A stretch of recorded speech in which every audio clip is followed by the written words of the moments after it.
When a quiet 12-year-old girl stands at her desk, the first words out of her mouth send chills down her teacher's spine.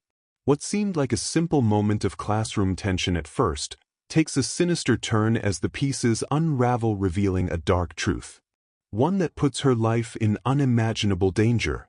This is a story of hidden abuse, resilience, and the relentless fight for justice. Before we dive in, let us know where you're watching from, and if you believe the truth should always come to light, be sure to like and subscribe for more. Ellie's hand trembled so visibly on her workbook that Ms. Parker, her homeroom teacher, couldn't help but stare for a moment longer than usual. The day had begun like any other, a drab Monday morning, the hum of fluorescent lights overhead, and a hush in the classroom broken by the shuffle of sneakers on linoleum floors. Outside, a gentle drizzle blurred the windows, giving the day a lethargic feel. But something about Ellie's posture, the hunched shoulders, the tight grip she kept on her pencil, told Miss Parker that this was no ordinary case of Monday blues. Ellie was scared, and it wasn't a momentary panic or just a fear of the next test. It was bone-deep terror, flickering in her eyes like a distant, persistent lightning storm. Ms. Parker made a note to talk to her privately after class, but as she began her lesson on prime numbers, she couldn't shake the nagging worry. Ellie didn't make eye contact, barely spoke above a whisper, and every time a classmate so much as raised a voice in excitement, Ellie flinched. It was enough to stir Ms. Parker's protective instincts. She remembered seeing a faint bruise on Ellie's forearm last week, partly hidden by the sleeve of her sweater, and at the time, Ms. Parker had brushed it off as possibly the result of playground roughhousing. Now she wondered if that had been a grievous oversight. When the bell rang, Ms. Parker dismissed the class but quickly gestured for Ellie to stay behind. Ellie looked startled, hugging her worn backpack to her chest. Ms. Parker noticed how Ellie's eyes darted around, as though expecting something awful to emerge from a corner. Closing the door so the bustle of the hallway was muffled, Ms. Parker cleared her throat softly and approached Ellie's desk. "Ellie," Ms. Parker said gently, "I wanted to check on you. How are you feeling today?"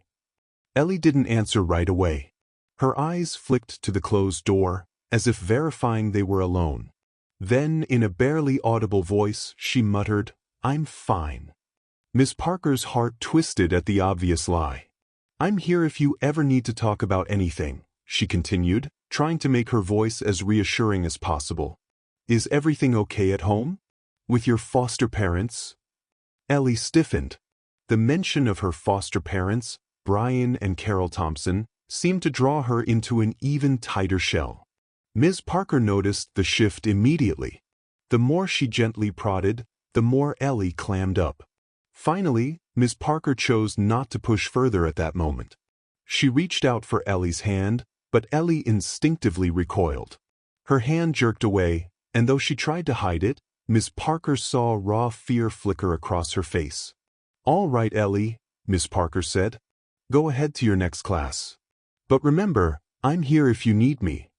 Ellie nodded curtly, her voice caught in her throat.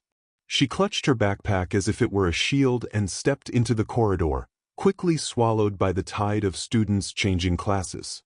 Ms. Parker stood there, a swirling mixture of concern and guilt settling in her chest. She should have asked about the bruises earlier, but she'd hesitated, not wanting to intrude. Now, she suspected something far more serious than typical teenage angst.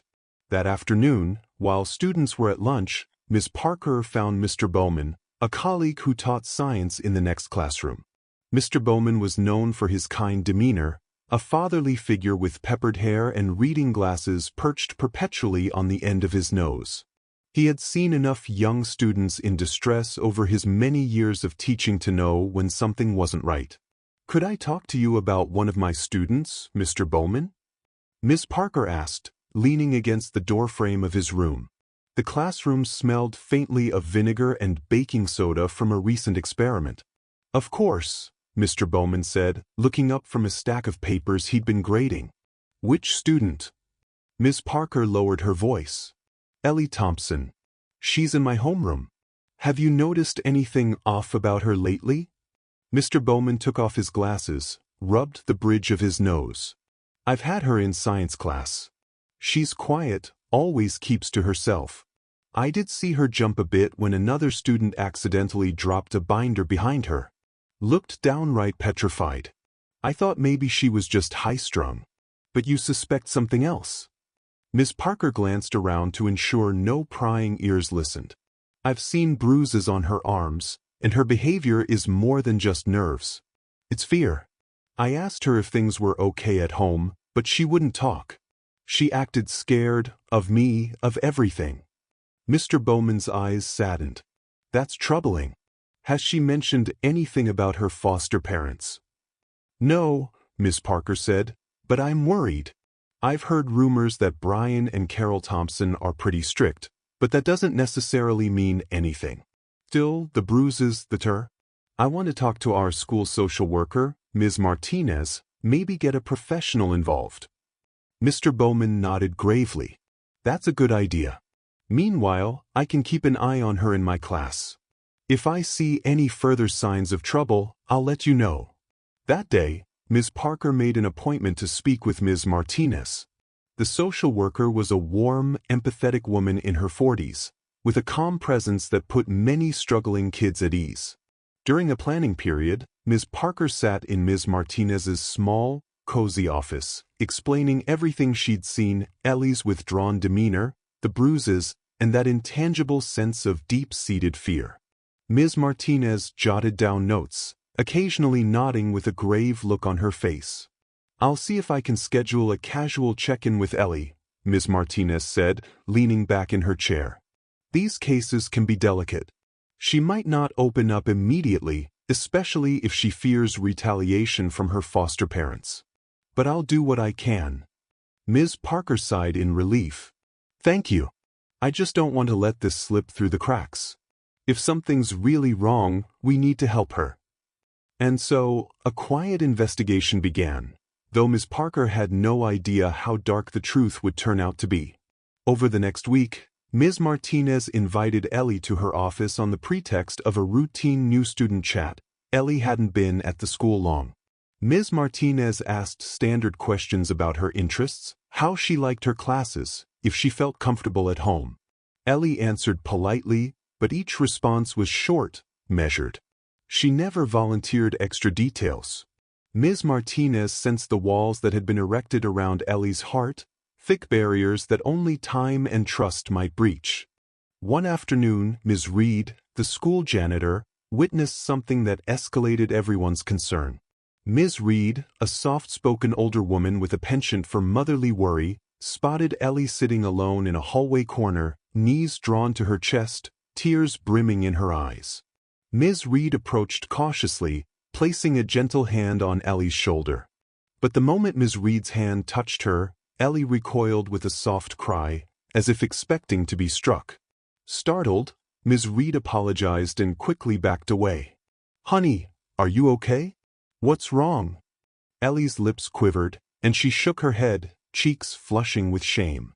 She mumbled something inaudible, then quickly stood, wiping her tears on her sleeve, and darted away before Ms. Reed could say more. Disturbed, Ms. Reed reported the incident to Ms. Parker, describing the look of raw terror she'd glimpsed in Ellie's eyes. It was enough to convince Ms. Parker that time was running out. Ellie was clearly in trouble, but unless they found a way to break through her silence, they couldn't intervene effectively. The turning point arrived a few days later in homeroom. Ms. Parker was going over upcoming assignments when a student tripped beside Ellie's desk, bumping it hard and knocking over a cup of pencils. Ellie's reaction was immediate and extreme. She froze, her eyes wide, and began shaking uncontrollably. A strangled whimper escaped her lips, as though she was reliving a trauma no one else could see. Pencils clattered to the floor, but Ellie didn't move to pick them up. Instead, she seemed locked in a silent panic, chest rising and falling in ragged breaths. Alarmed, Miss Parker gently touched Ellie's shoulder. "Ellie, are you hurt?" Ellie's eyes darted around, and she instinctively pulled her arms to her sides. In the process, her sweater sleeve hiked up, revealing more bruises, some fresh, some yellowing. A few classmates stared, unsettled.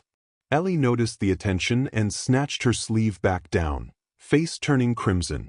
Ms. Parker felt her own heart twist with concern. "All right, class," she said, clearing her throat. "Everyone, please give Ellie some space." Ms. Parker guided Ellie out of the classroom and straight to Ms. Martinez's office. Once there, Ellie slumped in a chair, shoulders shaking with silent sobs. Ms. Martinez looked from Ms. Parker to Ellie, eyes full of compassion. Ms. Parker gently stroked Ellie's arm, trying to soothe her. "Ellie," Ms. Martinez said softly, "I've told you before that if anything is making you feel unsafe, you can share it with me.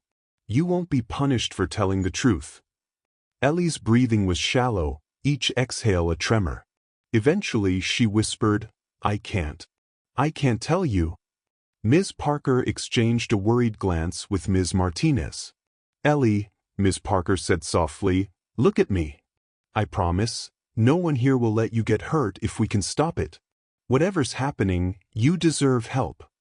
Ellie squeezed her eyes shut, tears slipping down her cheeks. He said I can't talk, or it'll get worse." Ms. Martinez's gentle hand found Ellie's shoulder. "Ellie, who said that?" Ellie's lips trembled. "Brian," she whispered, naming her foster father for the first time. Then she added, in a barely audible squeak, "Carol too." That was all she managed before clamming up again. But it was enough of a glimpse for Ms. Martinez and Ms. Parker to confirm their worst fears. They asked no further questions right then, not wanting to push Ellie too hard at once. Ms. Martinez made a careful note to escalate this matter to the proper authorities, following the protocols for suspected abuse. From that day onward, Ellie seemed even more withdrawn, as though speaking the truth, however little of it, had led her to expect dire consequences at home. In classes, she flinched at sudden movements or loud voices. Though Ms. Parker and Mr. Bowman tried to create a calm, supportive environment, they couldn't protect her once the school day ended. Each afternoon, Ms. Parker watched with a knot in her stomach as Ellie trudged toward the bus or was picked up by the Thompsons. Mr. Bowman, after hearing the rumors from Ms. Parker, decided to keep a particularly close eye on Ellie in science class. He sometimes called her up to the front after the bell to ask if she needed any extra help. He noticed the faint bruising on her wrists when she reached for a pen, the way she cringed when he raised his voice to get the class's attention. It was consistent, unmistakable fear. One day, Mr. Bowman asked her, "Ellie, is there anything you want to tell me about your foster parents?" She twisted her fingers in the hem of her shirt, not meeting his gaze. "I'm okay," she said, voice shaking. Mr. Bowman's expression was kind but concerned. "If you ever need to talk, or if you ever need help, just know we're here." Ellie nodded, and Mr. Bowman noticed tears gathering in her eyes. But she kept them at bay, pressed her lips tight, and slid out of the classroom as soon as possible. Mr. Bowman stood there, helpless, feeling the weight of the unspoken terror that followed this child like a shadow. It was Ms. Reed who witnessed the next concerning episode. Late in the afternoon, she found Ellie in the girls' restroom, dabbing her arm with a wet paper towel. When Ms. Reed gently asked what happened, Ellie turned away, hiding fresh red marks. Ms. Reed tried to coax her into explaining, but Ellie just mumbled that she'd banged it in a door. Ms. Reed's motherly instincts screamed that this was a lie, but Ellie was gone before she could press further. As the days wore on, Ms. Martinez requested a formal interview with Ellie. Protocol required that Ms. Martinez gather enough evidence or testimony to file a report with Child Protective Services. However, Ellie's fear made it nearly impossible to get a clear statement. Ms. Martinez tried a gentle approach. She offered Ellie small stuffed animals to hold during sessions, played soft music, even tried asking about positive memories or hobbies to help Ellie relax. Only slivers of truth came out. A passing mention of, "Brian hates when I don't do chores fast enough," or "Carol made me stay in my room for hours." But these glimpses, while alarming, weren't enough to build a concrete case. Ms. Martinez pressed on, determined, but the clock was ticking. She could see Ellie's mental state deteriorating under the weight of an unspoken horror. Finally, A significant breakthrough happened in the form of a meltdown. One evening, after a particularly frightening encounter with her foster father, details of which would only come to light later, Ellie fled her house in the middle of the night. She ran, heart pounding, tears burning her cheeks, with no idea where she was going. At times, she ducked behind bushes or behind trash bins, terrified that Brian or Carol might chase her. She clutched a small plastic bag with a few clothes, everything she could grab in her desperate rush for freedom. The next morning, Ms. Parker arrived early at the school, stepping into the quiet hallway with a sense of foreboding. She was the type to come in before everyone else, sipping her coffee while the custodians finished last-minute cleanups. That day, as she made her way to her classroom, she noticed something near the double doors leading to the playground. It was a hunched figure. Concerned, Ms. Parker approached and realized with a shock that it was Ellie. She was wearing yesterday's clothes, her hair disheveled, eyes puffy from crying, and shivering against the cold tile floor. "Ellie!" Ms. Parker set her coffee on a nearby bench and crouched beside her. What are you doing here so early?" Ellie blinked, struggling to focus. Her voice came out in a cracked whisper. "I couldn't go home. I'm scared." Ms. Parker's stomach dropped. Ellie looked exhausted, as though she hadn't slept all night. Ms. Parker gently helped her to her feet, guiding her to a bench. "All right, sweetheart, let's get you warmed up. Come with me to the teacher's lounge. I'll get you some hot chocolate. You're safe now." Ellie's face crumpled with relief and anguish, tears streaming down. Ms. Parker led her through the quiet hall. It felt surreal, the soft hum of fluorescent lights overhead, the faint smell of floor polish. This child was trembling as if expecting a monster to burst through the doors any second. In the lounge, Ms. Parker fetched a blanket and draped it over Ellie's shoulders, then handed her a warm mug of cocoa. Ellie's hands shook as she took it. Within minutes, Mr. Bowman walked in, about to refill his coffee. He froze at the sight of Ellie, huddled in the blanket. Concern etched across his face. "Is she all right? Ellie, what happened?" Ms. Parker explained briefly, her voice hushed. "She ran away from home. She's afraid." Mr. Bowman nodded, jaw tightening. "We need to call Ms. Martinez. And maybe Child Protective Services. This can't go on." Ellie looked up, her eyes wide. "Please, don't send me back there," she said, voice quivering. "Oh." Ms. Parker knelt beside her, brushing hair from Ellie's face. "We're going to keep you safe. I promise." The rest of the early morning became a flurry of quiet action. Ms. Parker sent Mr. Bowman to find Ms. Martinez while she stayed with Ellie, gently coaxing bits of information. Ellie talked in broken phrases about Brian's anger, Carol's cruel punishments. She described nights locked in her room, times when she was hit or threatened for making the slightest mistake. As Ms. Parker listened, tears gathered in her own eyes. She realized the bruises on Ellie's arms were only the tip of a very large, very dark iceberg. Ms. Martinez arrived shortly after, phone in hand, ready to place an urgent call to Child Protective Services. She asked Ellie if she felt safe enough to share exactly what happened the previous night.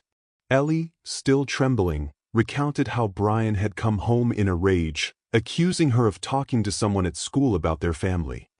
"He said if I ever mentioned it again, I'd regret it," Ellie said. "He started yelling, throwing things. He grabbed my arm really hard." She just watched. Ms. Parker exchanged a pained look with Ms. Martinez. They'd heard enough. Ms. Martinez stepped into the hallway, phone at her ear, speaking in a clipped, urgent tone. Meanwhile, Ms. Parker stayed with Ellie, who leaned into her side for comfort. Ms. Parker stroked Ellie's hair softly, fighting back her own anger and heartbreak. No child deserved to live like this. When the first bell rang, Ms. Parker and Mr. Bowman decided to keep Ellie in the teacher's lounge, away from the rest of the students, while Ms. Martinez escalated the situation. Police officers arrived within the hour, accompanied by a Child Protective Services caseworker. Ellie shrank back in fear at the sight of uniforms, but Miss Parker held her hand. The officers gently asked Ellie for details, and though she stammered, she managed to describe the abuse in starker terms. The caseworker, a kind-eyed woman, placed a reassuring arm around Ellie's shoulders, explaining they would not force her to return to the Thompsons. She was going to be placed in protective custody while an investigation began. Ms. Parker and Mr. Bowman breathed a collective sigh of relief, though tension still hummed in the air. Ellie was safe for the moment, but Ms. Parker couldn't help picturing the chaos that would ensue once Brian and Carol realized Ellie was gone. She feared they might come storming into the school, demanding answers. The police promised they would handle it, that a restraining order could be issued if necessary.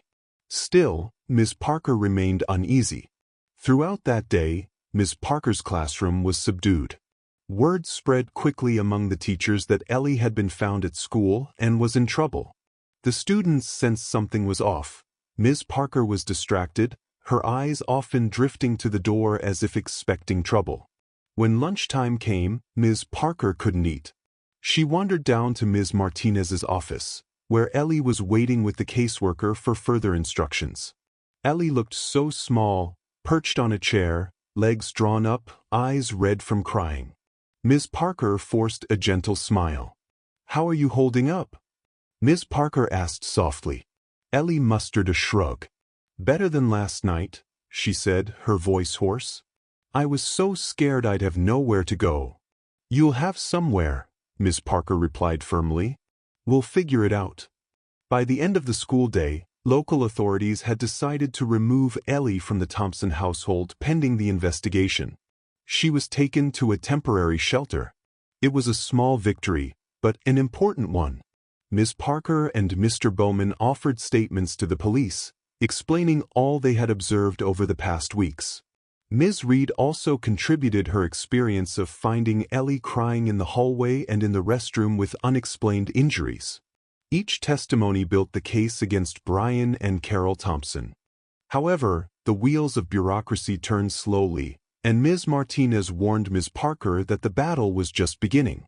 "It's one thing to remove Ellie as a precaution," Ms. Martinez explained after school. "It's another to prove the Thompsons committed outright abuse. They'll likely deny everything. We need thorough documentation, photos of injuries, medical exams, psychological evaluations, to make these charges stick." Ms. Parker felt a swell of determination. "Whatever it takes," she said. "I can't let them keep hurting her." Over the following days, Ms. Parker found herself in a swirl of paperwork and questions. She spoke to detectives, gave statements multiple times, and tried to maintain a sense of normalcy in her classroom despite the ongoing investigation. Mr. Bowman did his best to shoulder some of her workload, grading extra assignments and offering to cover for her if she needed to step away. Meanwhile, Ms. Reed provided any small details she recalled, like the times she'd seen Ellie lingering after hours, afraid to go home. In the midst of all this, Ellie attended medical evaluations where doctors documented her bruises, older scars, and signs of malnutrition. The police opened a formal inquiry, and the local news briefly reported that a child had been taken from a foster home under suspicion of abuse. They didn't name Ellie, but anyone close to the situation knew who it was about. Ms. Parker worried about the potential backlash, especially if Brian and Carol discovered how involved she'd been in reporting them. Sure enough, that concern materialized when, one afternoon, Ms. Parker noticed a vehicle idling outside her home. It was a silver sedan, windows tinted, parked across the street. She peered out from behind her curtains, heart hammering. After a few minutes, the sedan pulled away, leaving Ms. Parker's stomach twisted in knots. She couldn't prove it was Brian or Carol, but she felt certain they were watching, perhaps trying to figure out who had encouraged Ellie to speak up. The next day, Ms. Parker shared her fears with Mr. Bowman. "I'm worried about them retaliating," she confessed.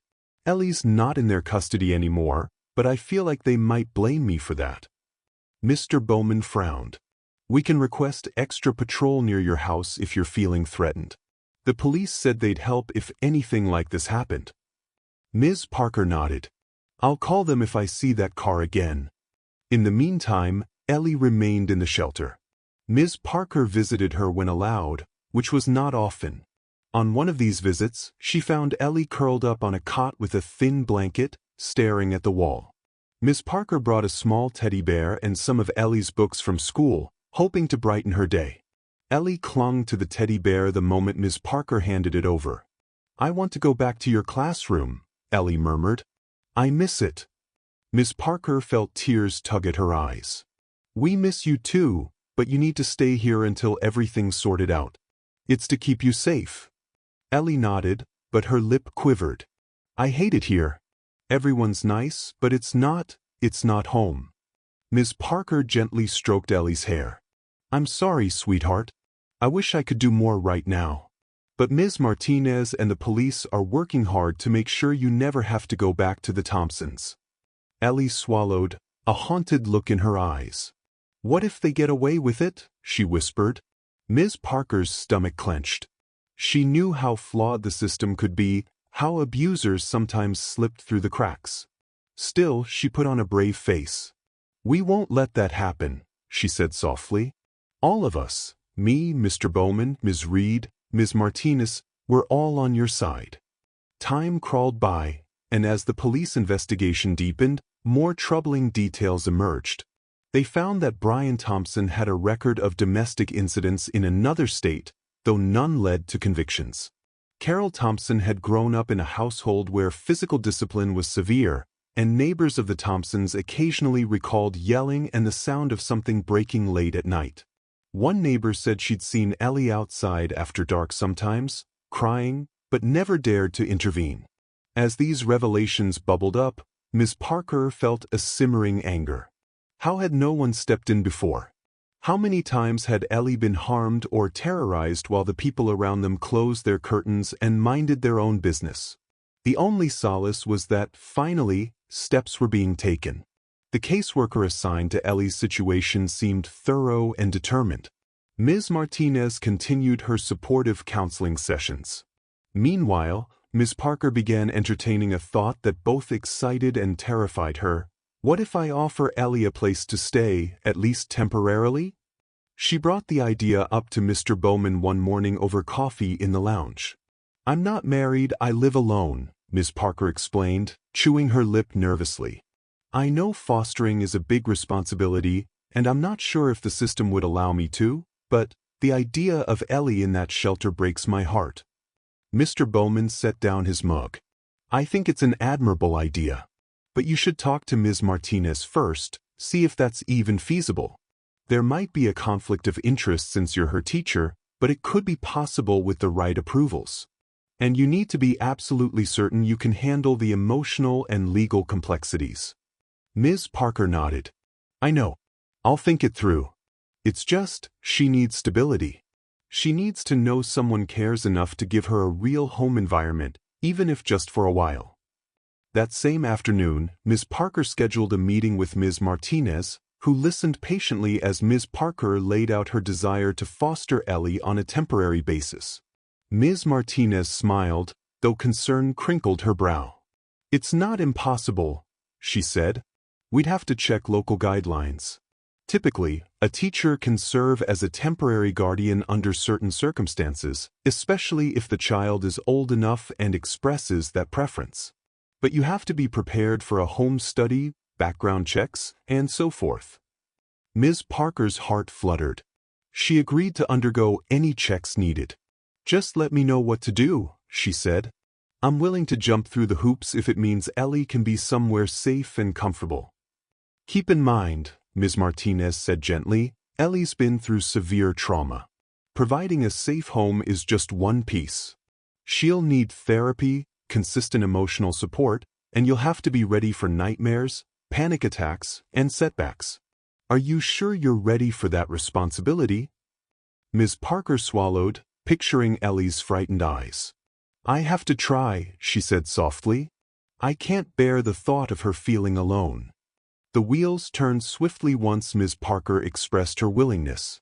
With Ms. Martinez's recommendation, Child Protective Services agreed to consider placing Ellie in Ms. Parker's care, pending certain approvals. They scheduled a home visit to ensure Ms. Parker's living situation was suitable.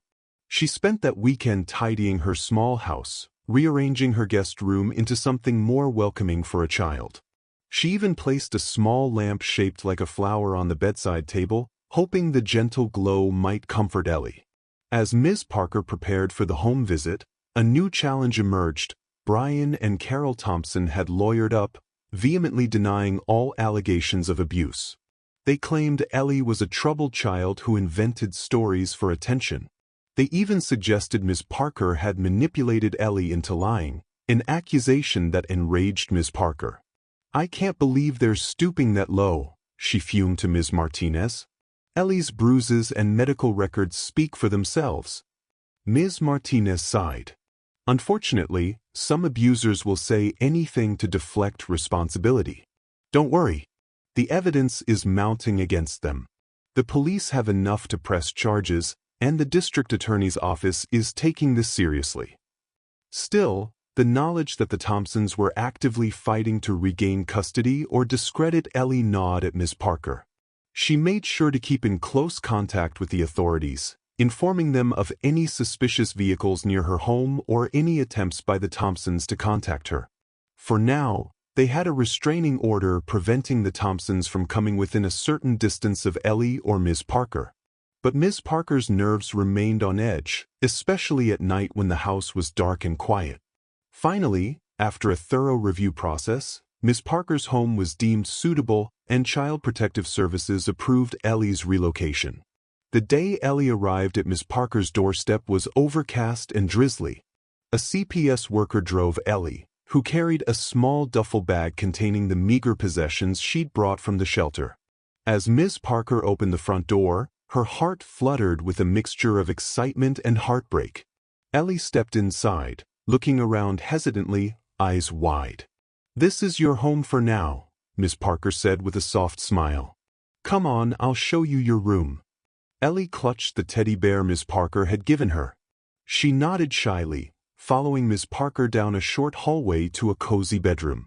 A blue quilt covered the single bed, a wooden dresser stood by the window, and small, welcoming touches, like fresh flowers on the nightstand, showed Ms. Parker's effort.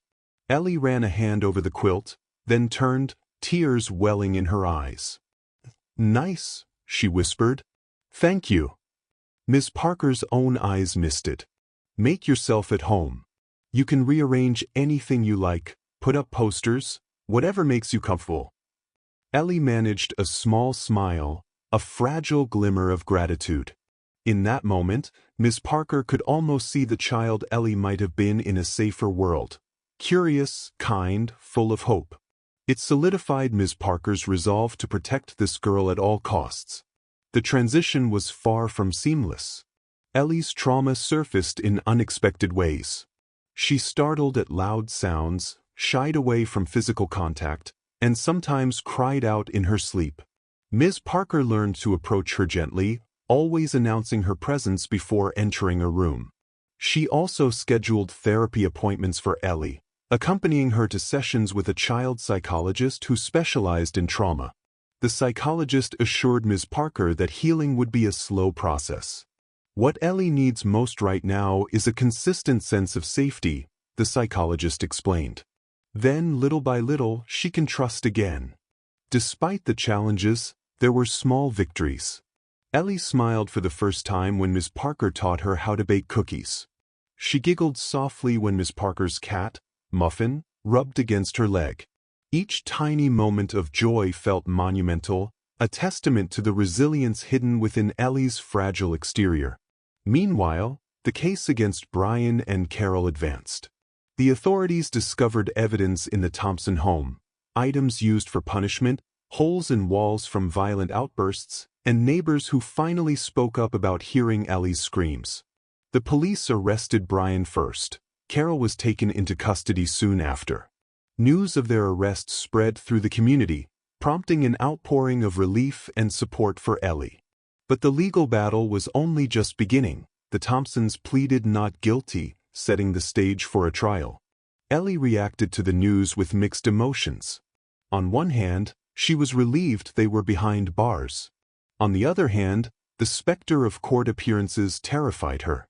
"I don't want to see them," she confided to Miss Parker. "They'll look at me with those eyes. I'll remember everything they did." Miss Parker knelt beside Ellie, gently taking her hand.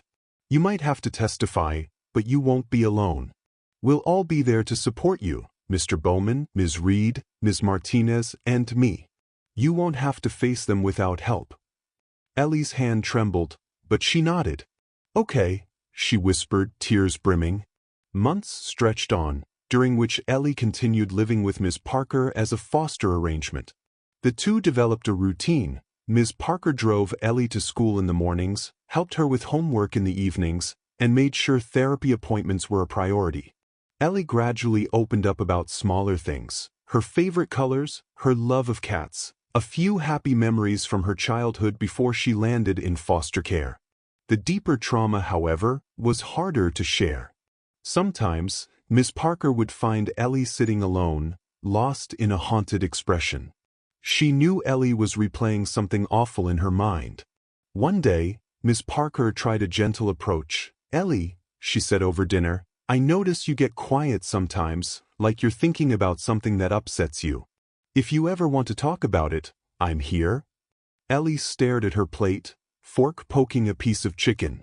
"Sometimes I remember the nights when Brian would come home angry. It didn't matter what I did, he'd say I left the light on too long, or that I was being noisy. Carol would take his side. Sometimes she'd say it was for my own good. It was always for my own good." Ellie's fork rattled against the plate as her hand shook. Miss Parker reached out, stopping short of touching Ellie's arm. "I'm sorry. That must have been terrifying." Ellie nodded, eyes distant. "I never knew when it would happen. I never felt safe." Miss Parker felt her heart crack at the pain in Ellie's voice. All she could do was listen, offering reassurance that she was no longer alone. As the trial approached, tension ratcheted up. Ms. Parker, Mr. Bowman, Ms. Reed, and even Ms. Martinez were called as witnesses. They each provided accounts of Ellie's bruises, her fear, and the night she ran away. The defense tried to paint a picture of a troubled child prone to lying, but the physical evidence and consistent testimonies painted a damning portrait of the Thompsons' abuse. Ellie, accompanied by Ms. Martinez, had to speak via a closed-circuit camera to avoid confronting her foster parents directly in the courtroom. She recounted enough details to break the hearts of everyone listening, including the judge. When the guilty verdict came in, Ms. Parker was in the courthouse hallway with Ellie, who gripped her hand so tightly it hurt.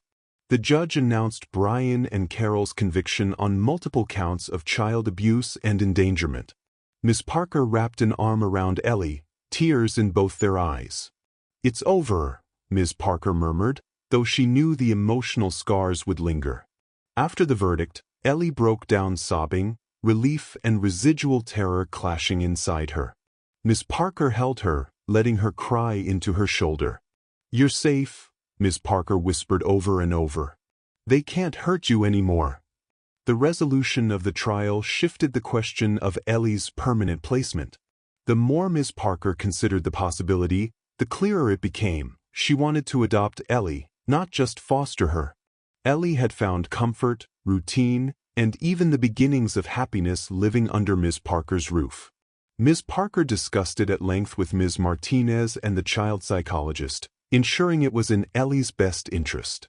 Eventually, they agreed Ellie deserved the chance at a stable, loving home, and Ms. Parker was willing to provide it. One evening, Ms. Parker decided to ask Ellie directly how she felt about the idea. They were sitting on the couch, flipping through a catalog for winter clothes. Ellie pointed to a pair of bright purple mittens, the ghost of a smile on her lips. Ms. Parker shut the catalog gently and turned to her. "Ellie," she said softly, "I've been thinking about the future. About you and us." Ellie tensed slightly, setting the catalog aside. "What do you mean?" Miss Parker took a breath, heart pounding. "I was wondering how you'd feel if I asked to adopt you.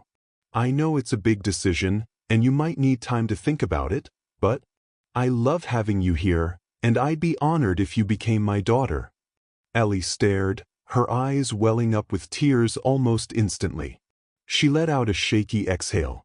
"Why you really want me?" she asked, voice cracking. Ms. Parker's chest tightened. "I really do, Ellie.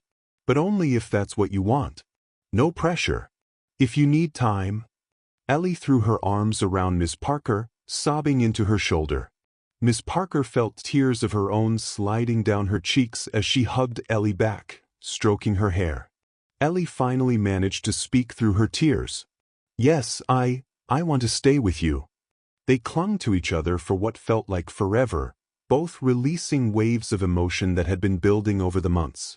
It was a moment of raw catharsis, overshadowing the heartbreak of the past with a glimmer of hope for the future. The adoption process, of course, wasn't instantaneous. There were forms, interviews, more home visits, and the slow churn of legal paperwork. But Ms. Parker persevered, and Ellie, though fearful of the system that had once placed her with abusers, trusted Ms. Parker enough to go along with it. Meanwhile, the teachers at school, Mr. Bowman, Ms. Reed, and others, quietly celebrated the news, relieved that Ellie was on track for a permanent, loving home. During that period, Ellie continued her therapy sessions. Bit by bit, she confronted painful memories, gaining tools to cope with flashbacks and panic attacks. Ms. Parker watched her progress with pride and awe. Ellie began sleeping better, sometimes venturing out with new friends she made in class, and even joining a school club for art. She had a knack for drawing, and Ms. Parker encouraged her creativity by buying sketchbooks and colored pencils.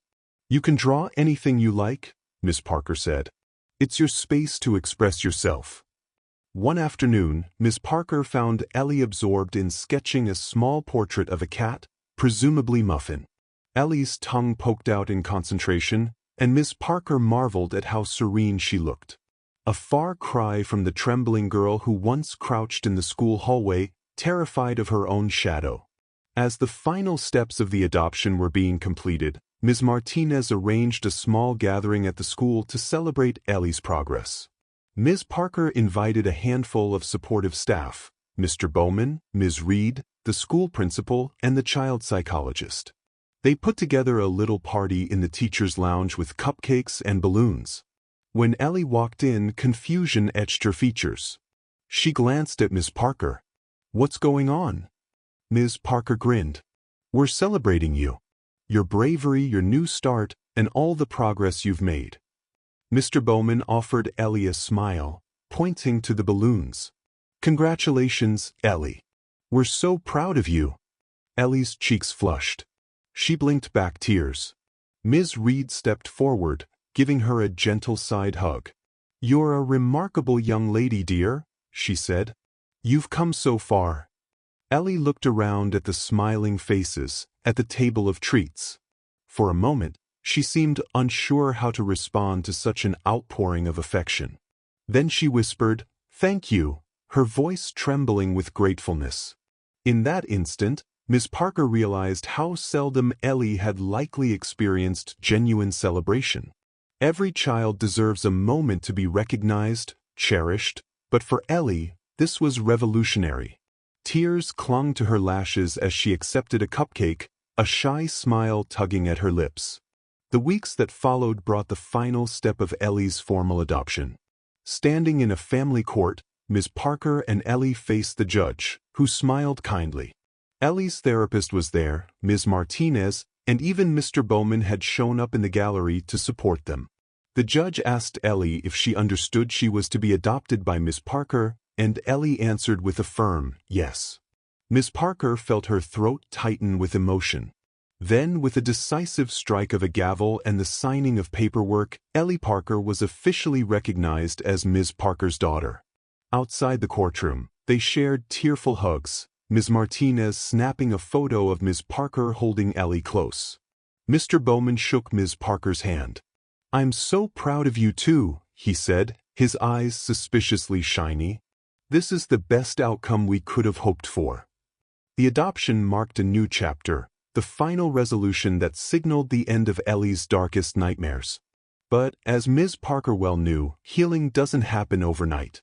Ellie continued her therapy, occasionally battling nightmares that recalled Brian's rage or Carol's silent complicity. Yet day by day, the fear receded.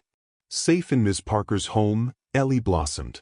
She laughed more, formed stronger friendships, and allowed herself to believe in a future unburdened by violence. Every so often, Miss Parker caught Ellie staring out the window with a pensive look. When she asked if Ellie was okay, Ellie sometimes said, "I'm just thinking," and other times, "I'm remembering." She never tried to hide from Miss Parker anymore. She talked about the pain openly in smaller increments, and Miss Parker listened, offering reassurance that Ellie was free now, that no one would take her back to that awful place. Eventually, Ms. Parker redecorated Ellie's room, letting Ellie choose the color for the walls, a soft lavender, and pick out a rug and a desk. Together, they placed framed pictures on the dresser, one of Ms. Parker and Ellie at the zoo, one of Ellie holding Muffin, and a group shot of them with Mr. Bowman and Ms. Reed at the celebratory party. When they finished, Ellie surveyed the room, tears shining in her eyes. "It really feels like home," she whispered. Ms. Parker hugged her. "That's because it is your home, sweet girl." In the quiet afterglow of these changes, Ms. Parker found herself reflecting on the extraordinary journey they'd taken. She remembered first noticing Ellie's trembling hand, the bruises that sparked her concern, the terrifying night Ellie ran away and showed up at school. All of that led to the legal battles, the heart-wrenching testimonies, and finally, the day Ellie officially became her daughter. The sense of relief was profound, yet the story remained a stark reminder of how easily children can slip through the cracks. Even Mr. Bowman commented on the lessons they all learned. "I'll never ignore a student's bruises or strange behavior," he told Miss Parker one afternoon as they walked the halls. "We can't afford to assume it's just kids being kids. Ellie taught me that sometimes you have to dig deeper, ask questions, and be persistent." Ms. Parker nodded. "We have a responsibility to these kids. What if Ellie had stayed silent, or if we had looked away one day too long? I shudder at the thought." Across the school, Ms. Reed similarly reiterated the need for vigilance.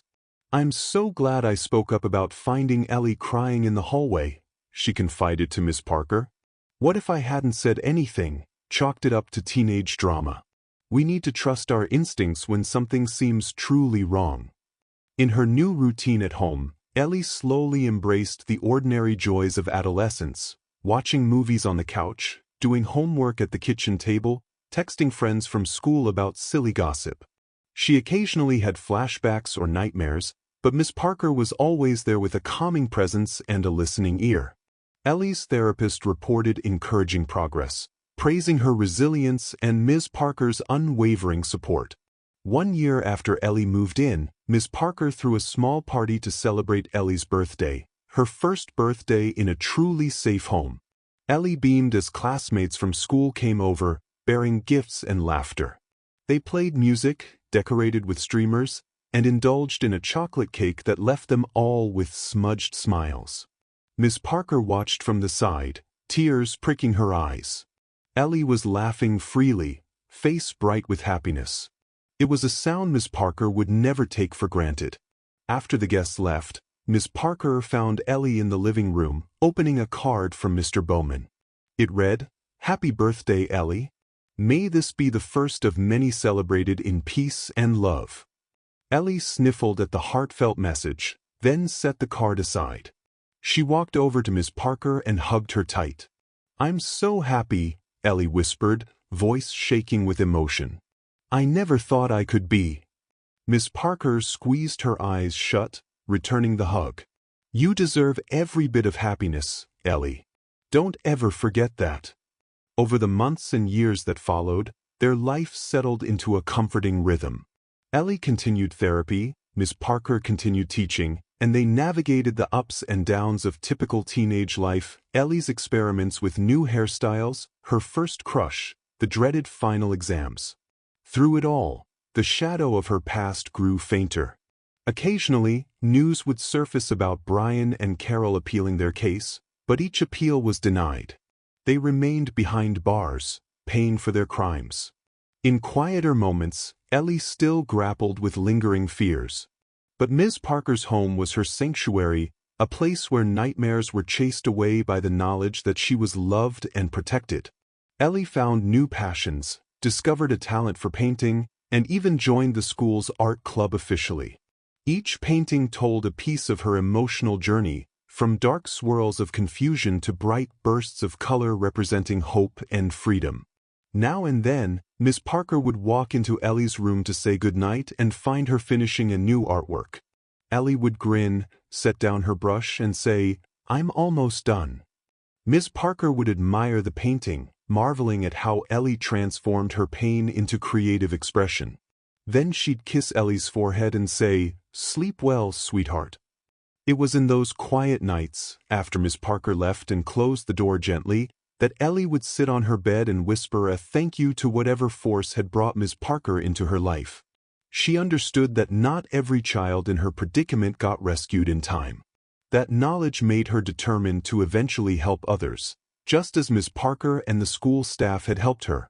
She daydreamed about becoming a social worker or a counselor, someone who could do for another child what Miss Parker did for her. As the years passed, Miss Parker watched Ellie grow into a strong, empathetic young woman.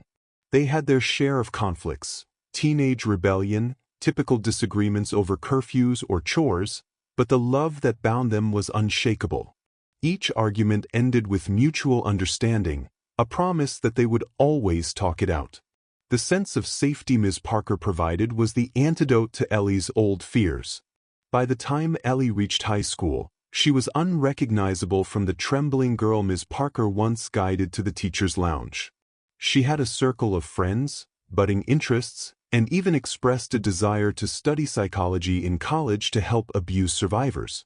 Whenever Miss Parker overheard Ellie discussing her dreams, she felt an overwhelming pride. "We changed each other's lives," Miss Parker would think. "I might have saved her from a nightmare, but she also saved me. From complacency, from not realizing how crucial it is to watch out for our kids." And so, the story of Ellie Thompson, now Ellie Parker, became more than just a cautionary tale about abuse. It was a testament to the transformative power of compassion, perseverance, and community support. The teachers who noticed, the janitor who cared, the social worker who persisted, and above all, the foster mother who refused to give up, each played a vital role in pulling Ellie out of darkness. In the end, Ellie's scars, both physical and emotional, never fully vanished. They remained as faint echoes of a past defined by pain. But they no longer dictated her future. She walked with a quiet confidence, carrying her story as a reminder of how far she'd come and what she could achieve. When fellow students complained about small inconveniences at school, Ellie would smile and remember the nights she spent in terror. It gave her perspective, empathy, and an unshakable will to ensure no one else felt as alone as she once did. Years later, on the anniversary of her adoption, Miss Parker found Ellie rummaging through an old drawer, pulling out a battered notebook from middle school. Inside were pages of half-finished sketches and scribbled notes, evidence of Ellie's fear in those early days. Ellie ran her fingers over the pencil lines. "I was so scared," she murmured. "I barely remember some of these moments. They were just a blur of terror." Miss Parker gently placed a hand on Ellie's shoulder. "You've come a long way," she said, "and I'm so proud of who you are." Ellie turned, tears glistening in her eyes. "I wouldn't be here without you." Miss Parker shook her head. "You had the strength inside you, Ellie. I just gave you a safe place to let it grow." They hugged, memories washing over them both, of the daunting hallway, the teacher's lounge, therapy sessions, courtrooms, and the final day the judge made them a family in the eyes of the law. Ellie closed her eyes, feeling gratitude flood her heart. The darkness that once consumed her had been replaced by hope. At last, as Ellie and Miss Parker placed the old notebook back in the drawer, they looked at each other and smiled. This was their normal now, a mother and daughter bound by more than blood, living proof that a single act of intervention can rip open the curtains on hidden torment, allowing light and love to flood in. The fight for justice had been long, and the scars ran deep, but Ellie was no longer just surviving, she was thriving. The house felt warm, safe, and full of possibilities, a testament to the unwavering promise Ms. Parker made that day she first suspected something was terribly wrong with Ellie. Through vigilance, empathy, and collective action, they had changed a vulnerable child's life forever, replacing pain with belonging and silence with a voice that now spoke openly, fearlessly about the truth. And so their story, the story of Ellie Parker, ended not with the echoes of abuse, but with the resounding affirmation that one caring hand, one teacher's gentle nudge, one social worker's dedication, and one community's resolve could turn tragedy into triumph. Ellie's life was proof that, when people refuse to look away, justice can prevail, healing can flourish, and hope can rise even from the darkest shadows.